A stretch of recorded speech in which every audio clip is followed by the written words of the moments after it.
Hello അസ്സലാമു അലൈക്കും welcome back to my channel Maimoon's kitchen.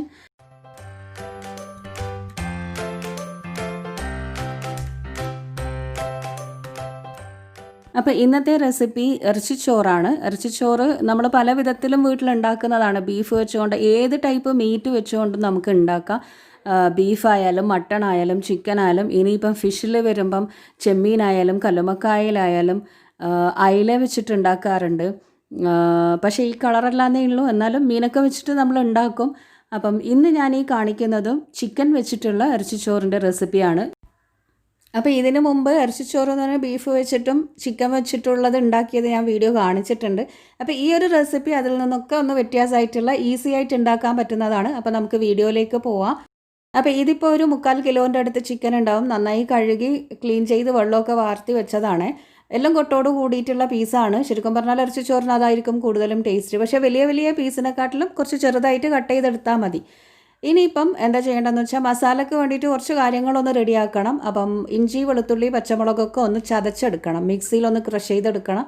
അപ്പം എരിവിന് വേണ്ടിയിട്ട് ഞാനിപ്പോൾ ഒരു 5 പച്ചമുളക് എടുത്തിട്ടുണ്ട്, ഒരു ചെറിയ കഷ്ണം ഇഞ്ചിയും ഒരു ചെറിയ കൂട് വെളുത്തുള്ളി തൊലി കളഞ്ഞിട്ട് അതും എടുത്തിന്, കുറഞ്ഞതൊരു 10-15 ഉണ്ടാവും. നന്നായിട്ടൊന്ന് മിക്സിയിൽ ക്രഷ് ചെയ്തെടുക്കാം. അപ്പോൾ ഇതാകുമ്പോൾ മുളക് അത്യാവശ്യം എരിവും ഉണ്ടാവും, കാണാനും ഉണ്ടാവില്ല. അതാണ് നല്ലത് ക്രഷ് ചെയ്തെടുക്കുന്നത്. പിന്നെ അരി ഞാനിവിടെ ജീരകശാല കൈമ അരി, സാധാരണ നമ്മൾ ചെറിയ ബിരിയാണിക്ക് വെക്കുന്ന അരി ഉണ്ടല്ലോ, അതാണ് എടുത്തത്. ഇതിനി നന്നായിട്ടൊന്ന് കഴുകിയിട്ട് വെള്ളം ഊറാനായിട്ട് ഒരു അരിപ്പയിലേക്ക് ഇട്ട് വെക്കണം. അപ്പോൾ ഇതിപ്പോൾ ഒരു 3 ഗ്ലാസ് അരിയാണ് എടുത്തത്. ഇനിയിപ്പോൾ നമുക്ക് ചോറുണ്ടാക്കി തുടങ്ങാം. അപ്പം ഞാനിപ്പം ഒരു അടി കട്ടിയുള്ള അലൂമിനിയം വലിയൊരു പാത്രമാണ് എടുത്തത്. അത് നന്നായി ചൂടായതിന് ശേഷം അതിലേക്ക് ഒരു 3 മുതൽ 4 ടേബിൾ സ്പൂൺ വരെ ഗീ ചേർത്ത് കൊടുക്കാം. ഗീ മാത്രമായിട്ട് ചേർത്ത് കൊടുക്കാം, അതല്ല അതിൻ്റെ കൂടെ നമുക്ക് വേണമെങ്കിൽ കുറച്ച് ഓയിലും കൂടെ ചേർത്ത് കൊടുക്കാം. അപ്പം ഞാനിപ്പോൾ മിക്സ് ആക്കിയിട്ടാണ് എടുക്കുന്നത്. 3 ടേബിൾ സ്പൂൺ ഗീയും 3 മുതൽ 4 ടേബിൾ സ്പൂൺ വരെ ഓയിലും കൂടെ ഒഴിച്ചു കൊടുത്തിട്ടുണ്ട്. നന്നായി ചൂടായി വന്നു കഴിഞ്ഞാൽ അതിലേക്ക് ഒരു ബിരിയാണി ഇല ഇട്ട് കൊടുത്തിട്ടുണ്ട്. പിന്നെ കുറച്ച് സ്പൈസസ് ചേർത്ത് കൊടുക്കണം. പൊതുവേ ഇറച്ചിച്ചോറിന് സാധാരണ നമ്മൾ പട്ട, ഗ്രാമ്പു, ഏലക്കായ ഒക്കെ നെയ്ച്ചോറിന് എടുക്കുന്നതിൻ്റെ കൂടെ കുറച്ച് ചെറിയ ജീരകം, കുറച്ച് വലിയ ജീരകം, കുറച്ച് ഷാഹി ജീര എന്ന് പറഞ്ഞിട്ടുണ്ട്. ആ 3 ജീരകം കൂടെ ചേർത്ത് കഴിഞ്ഞാൽ ഇറച്ചിച്ചോറിനൊരു സ്പെഷ്യൽ ടേസ്റ്റ് ആയിരിക്കും. അപ്പോൾ അത് 3ഉം ചേർത്ത് കൊടുക്കണം. ഞാനിപ്പോൾ ഓരോ ടീസ്പൂൺ വീതം ചെറിയ ജീരകം, വലിയ ജീരകം, അതുപോലെ ഷാഹി ജീര 3ഉം ചേർത്ത് കൊടുത്തിട്ടുണ്ട്. പിന്നെ ഒരു 2-3 ഏലക്കായും ഗ്രാമ്പുവും ഒരു ചെറിയ കഷ്ണം പട്ടയുമാണ് ചേർത്ത് കൊടുത്തത്. ഇനി ഇതെല്ലാം നന്നായി മൂത്ത് വന്നു കഴിഞ്ഞാൽ ഇതിലേക്ക് ഒരു 2 മീഡിയം വലിപ്പത്തിലുള്ള ഉള്ളി അരിഞ്ഞിട്ടങ്ങ് ചേർത്ത് കൊടുക്കാം. ഉള്ളി സ്ലൈസ് ചെയ്യണമെന്നില്ല, നേർമയായിട്ട് കത്തി വെച്ച് കട്ട് ചെയ്തെടുത്താൽ മതി. നന്നായിട്ടൊന്നങ്ങ് മിക്സ് ആക്കിയെടുക്കാം. ഇനിയിപ്പോൾ ഈ ഉള്ളി ഒന്ന് അത്യാവശ്യം സോഫ്റ്റായിട്ട് കുറച്ച് കളറൊക്കെ ഒന്ന് ചേഞ്ചായി വരുമ്പം ബാക്കിയുള്ള ഓരോന്നും നമുക്ക് ചേർത്ത് കൊടുക്കാം കേട്ടോ. അപ്പോൾ ഉള്ളിയിലേക്ക് കുറച്ച് ഉപ്പങ്ങ് ചേർത്ത് കൊടുക്കണം. എന്നിട്ട് നന്നായി ഒന്നങ്ങ് വഴറ്റിയെടുക്കാം.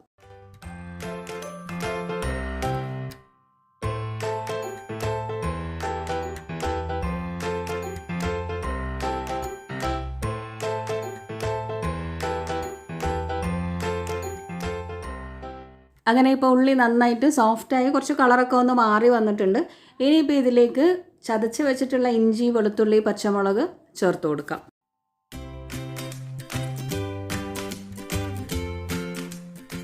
എന്നിട്ട് എല്ലാം കൂടെ ഇട്ട് നന്നായി ഒന്നങ്ങ് മിക്സാക്കി വഴറ്റിയെടുക്കാം. പിന്നെ പച്ചമുളകിൻ്റെ അളവ് നമ്മളെന്തായാലും മുളക് പൊടി കുറച്ച് ചേർത്ത് കൊടുക്കും, അതുപോലെ കുറച്ച് കുരുമുളക് പൊടിയും ചേർക്കും. അപ്പോൾ ആ ഒരു എരിവൊക്കെ നോക്കിയിട്ട് വേണം പച്ചമുളക് അളവെടുക്കാനായിട്ട്. അപ്പം ഞാനിപ്പം എരിവുള്ള പച്ചമുളക് ഒരു 5 എണ്ണമാണ് എടുത്തത്. ഇനിയിപ്പോൾ എല്ലാം കൂടെ നന്നായി മിക്സാക്കിയിട്ട് ആ ഒരു പച്ച മണമൊക്കെ മാറി വന്നു കഴിഞ്ഞാൽ അതിലേക്ക് നമുക്ക് ചിക്കൻ ചേർത്ത് കൊടുക്കാം. ചിക്കൻ ചേർത്തിട്ട് എല്ലാം കൂടെ നന്നായി ഒന്നങ്ങ് മിക്സാക്കി എടുക്കണം. ചിക്കനിലേക്ക് ഉള്ളി, അതുപോലെ പച്ചമുളക്, ഇഞ്ചി വെളുത്തുള്ളീൻ്റെയൊക്കെ ആ ഒരു ഫ്ലേവറൊക്കെ ഒന്ന് നന്നായി കോട്ട് ചെയ്തതിന് ശേഷം ഞാനിപ്പോൾ ഒരു മീഡിയം ലോ ഫ്ലെയിമിൽ ജസ്റ്റ് ഒരു മിനിറ്റ് ഒന്ന് അടച്ച് വെക്കുന്നുണ്ട്. എന്താണെന്ന് വെച്ചാൽ ചിക്കനിന് കുറച്ച് വെള്ളമൊക്കെ ഇറങ്ങും. ചിക്കൻ ഒന്ന് എന്താ പറയുക സോഫ്റ്റായി വരുന്നത് വരെ ജസ്റ്റ് ഒന്ന് അടച്ച് വെച്ചാൽ മതി. ഒരു മീഡിയം ഫ്ലെയിമിൽ ഒരു മിനിറ്റ് അടച്ച് വെച്ചാൽ മതി. എന്നിട്ട് മൂടി തുറന്നിട്ട് വീണ്ടും നന്നായി അങ്ങ് ഇളക്കി കൊടുക്കാം.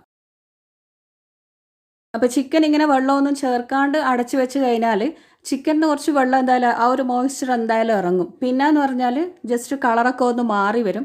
ഇനിയിപ്പോൾ ഇതിലേക്ക് നമുക്ക് അരിഞ്ഞു വെച്ചിട്ടുള്ള 2 തക്കാളി ചേർത്ത് കൊടുക്കാം. ഞാനിപ്പോൾ വലിയ 2 തക്കാളിയാണ് എടുത്തത്. നന്നായിട്ടൊന്നങ്ങ് മിക്സ് ആക്കിയെടുക്കാം. അപ്പോൾ നല്ല പഴുത്തിട്ടുള്ള തക്കാളി ആയതുകൊണ്ട് ഞാൻ വലിയ 2 എണ്ണമാണ് എടുത്തത്. ഇനി അതല്ലാന്നുണ്ടെങ്കിൽ ഒരു 3 മീഡിയം വലിപ്പത്തിലുള്ള തക്കാളി ചേർത്ത് കൊടുക്കണം. എല്ലാം കൂടെ ഇട്ട് നന്നായി മിക്സ് ആക്കിയിട്ട് ജസ്റ്റ് ഒന്ന് അടച്ച് വെക്കണേ. എന്തിനാണെന്ന് വെച്ചാൽ തക്കാളിയൊക്കെ ഒന്ന് ജസ്റ്റ് ഉടഞ്ഞ് കിട്ടണം. അപ്പോൾ അതിനായിട്ട് ഞാനിപ്പോൾ അടച്ച് വെക്കുന്നുണ്ട്. ഇനിയിപ്പം മൂടി തുറന്ന് ജസ്റ്റ് ഒന്നങ്ങ് ഇളക്കി കൊടുക്കണം. പിന്നെ നമ്മളിങ്ങനെ വെള്ളമൊന്നും ചേർക്കാണ്ടല്ലേ ഇതിപ്പോൾ അടച്ച് വെക്കുന്നത്. ഈ ഉള്ളിയിൽ നിന്നും തക്കാളിയിൽ നിന്നും പിന്നെ ചിക്കനിൽ നിന്നൊക്കെ ജസ്റ്റ് വെള്ളം ഇറങ്ങും. എന്നാലും കുറേ സമയം നമ്മൾ ഹൈ ഫ്ലെയിമിൽ അങ്ങനെ അങ്ങ് അടച്ച് വെക്കരുത്. ഫ്ലെയിം ലോ ആക്കിയിട്ട് വേണം നമ്മൾ ഈ സമയത്തൊക്കെ അടച്ച് വെക്കാൻ.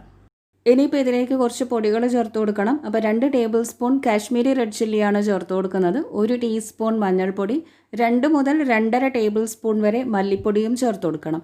കാശ്മീരി റെഡ് ചില്ലിയാണ് ചേർത്തത്, അതുകൊണ്ട് അധികം എരിവുണ്ടാവില്ല.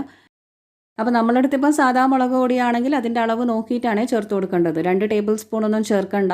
ഇനിയിപ്പോൾ എല്ലാം കൂടെ ഇട്ട് നന്നായി മിക്സാക്കിയതിന് ശേഷം ആ ഒരു പൊടികളൊക്കെ എല്ലാത്തിലും പിടിച്ച് ആ ഒരു പച്ചമണമൊക്കെ മാറി വന്നു കഴിഞ്ഞാൽ ഇതിലേക്ക് ഇനി വെള്ളം ഒഴിച്ചിട്ട് ചിക്കൻ ഒന്ന് വേവിച്ചെടുക്കണം. അപ്പോൾ വെള്ളം നമ്മൾ ഇതിലേക്ക് ഒഴിക്കുമ്പം പച്ചവെള്ളം ഒഴിക്കരുത് ഒരിക്കലും. അതായത് ഇതിപ്പം കുറച്ച് ചൂടായിട്ടുള്ള ഒരു സംഭവമാണല്ലോ. അപ്പോൾ ഇതിലേക്ക് ഇനി ചേർക്കേണ്ടത് ചൂടുവെള്ളമാണ്. അപ്പം ഞാനിപ്പം ഈ ഒരു ചോറിന് വേണ്ടിയിട്ട് അളന്ന് വെച്ചിട്ടുള്ള വെള്ളമാണ്. അതിൽ നിന്ന് 1 ഗ്ലാസ് വെള്ളമാണ് ഞാനിപ്പം ഒഴിച്ചു കൊടുത്തത്. അത് മിക്സി കഴുകിയിട്ടുള്ള ആ ഒരു വെള്ളമായതുകൊണ്ടാണ് ഇഞ്ചി വെളുത്തുള്ളിൻ്റെയൊക്കെ അത് കാണുന്നത്. അപ്പോൾ വെള്ളത്തിൻ്റെ അളവ് എങ്ങനെയാണെന്ന് വെച്ചാൽ ഞാനിപ്പം 3 ഗ്ലാസ് അരിൻ്റെ ചോറാണ് ഇവിടെ വെക്കുന്നത്. കുറഞ്ഞതൊരു 600 ഗ്രാം ഉണ്ടാവും. അപ്പോൾ 3 ഗ്ലാസ് അരി എന്ന് പറയുമ്പം ആ സെയിം ഗ്ലാസ്സിൽ തന്നെ 5.5 ഗ്ലാസ് വെള്ളമാണ് ഞാൻ അളന്നെടുത്തത്. അത് ആദ്യം നന്നായിട്ടൊന്ന് അപ്പുറത്ത് അടുപ്പിൽ വെച്ച് തിളപ്പിച്ചെടുക്കണം. ചൂടുവെള്ളമാണ് നമ്മൾ ഇനി ഇതിലേക്ക് ഒഴിച്ചു കൊടുക്കേണ്ടത്, പച്ചവെള്ളം ഒഴിച്ചു കൊടുക്കരുതേ.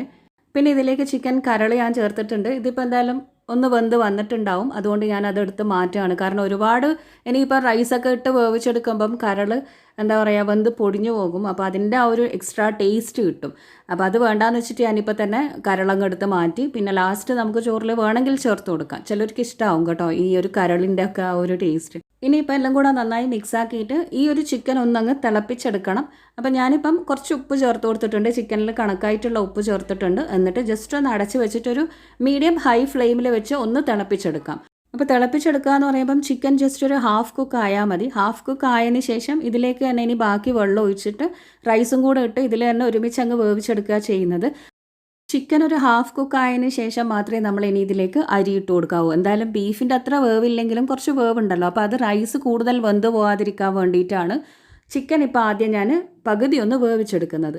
എന്നിട്ട് ഇനി ഇതിലേക്ക് തന്നെ ബാക്കിയുള്ള ചൂടുവെള്ളം നമ്മൾ അളന്ന് വെച്ചിട്ടുള്ള ആ വെള്ളം ഉണ്ടല്ലോ അത് ഒഴിച്ചു കൊടുത്തിട്ട് കുറച്ചും കൂടെ ഉപ്പ് വേണ്ടത് ചേർത്ത് കൊടുക്കുക. എന്നിട്ട് അടച്ച് വെച്ചിട്ട് ഇതൊന്ന് തിളപ്പിച്ചെടുക്കണം. വെള്ളം നന്നായി തിളച്ചതിന് ശേഷം പിന്നെ നമ്മൾ കഴുകി വെള്ളമൊക്കെ ഊറ്റി വെച്ചിട്ടുള്ള അരി അങ്ങ് ഇട്ട് കൊടുക്കാം. അപ്പോൾ വെള്ളം ഇതാ നന്നായി തിളച്ച് വന്നിട്ടുണ്ട്. ഇനിയിപ്പോൾ കുറേ സമയം നമ്മളിങ്ങനെ തിളപ്പിച്ചെടുക്കരുത്, കാരണം ചിക്കൻ ഓവർ കുക്കാവും. ഇനിയിപ്പോൾ ഇതിലേക്ക് നമ്മൾ കഴുകി വെള്ളമൊക്കെ ഊറ്റി വെച്ചിട്ടുള്ള അരിപ്പയിലിട്ട് വെച്ചാൽ മതി. അപ്പോൾ നന്നായിട്ട് വെള്ളം ഊറി വന്നോളും. എന്നിട്ട് ആ അരി അങ്ങ് ഇട്ട് കൊടുക്കാം. നന്നായി ഒന്നങ്ങ് മിക്സാക്കിയതിന് ശേഷം ഇതിലേക്ക് ഇനി കുറച്ച് കാര്യങ്ങൾ ചേർത്ത് കൊടുക്കാനുള്ളത് എന്തൊക്കെയാണെന്ന് വെച്ചാൽ ഇതിലേക്ക് ഇനി ചോറിന് കണക്കായിട്ടുള്ള ഉപ്പ് ചേർത്ത് കൊടുക്കണം. അതായത് ഉപ്പ് വെള്ളത്തിലും കുറച്ച് മുന്നോട്ട് നിൽക്കണം, എന്നാലേ ചോറിന് ഉപ്പ് പിടിക്കുള്ളൂ. അപ്പോൾ അതങ്ങ് ചേർത്ത് കൊടുക്കുക. പിന്നെ ഇതിലേക്ക് ഞാനിപ്പം ഒരു നാരങ്ങ പിഴിഞ്ഞങ്ങ് ഒഴിച്ചു കൊടുക്കുന്നുണ്ട്. നാരങ്ങ നീര് വരുമ്പം ചോറ് ഒട്ടിപ്പിടിക്കില്ല, നന്നായിട്ട് മണിമണിയായിട്ട് തന്നെ കിട്ടും. പിന്നെ ആ ഒരു പുളിപ്പിൻ്റെ ടേസ്റ്റ് കിട്ടാൻ വേണ്ടിയിട്ട് നാരങ്ങൻ്റെ കൂടെ ഞാനൊരു 2 ടേബിൾ സ്പൂണോളം തൈരും കൂടെ ചേർത്ത് കൊടുക്കുന്നുണ്ട്. നല്ല പുളിയുള്ള തൈരാണ്. അതും കൂടെ ചേർത്ത് കൊടുത്ത് നന്നായി ഒന്നങ്ങ് മിക്സാക്കിയെടുക്കാം.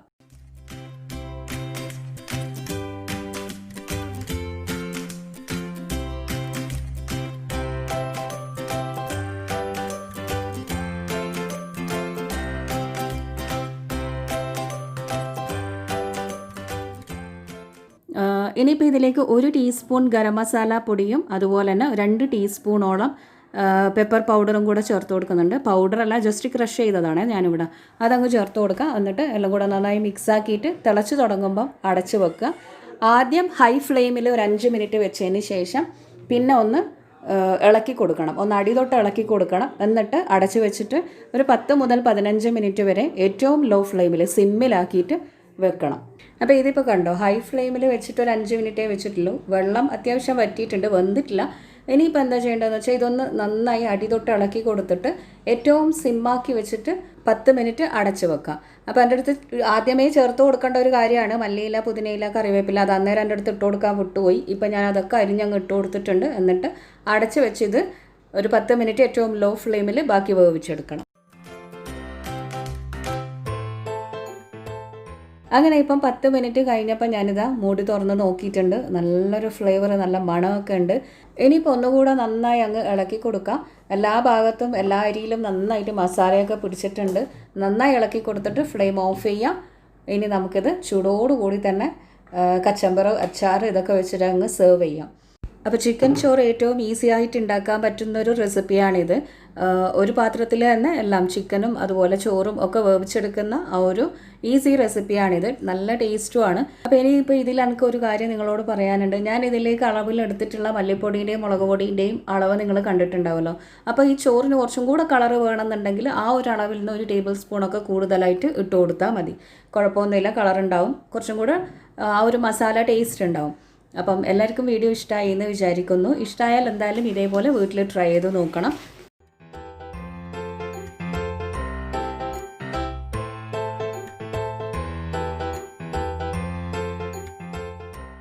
അപ്പോൾ പുതിയ പുതിയ റെസിപ്പീസും ടിപ്സും വ്ളോഗ്സും ഒക്കെ ആയിട്ട് നമുക്ക് ഇനിയും കാണാം.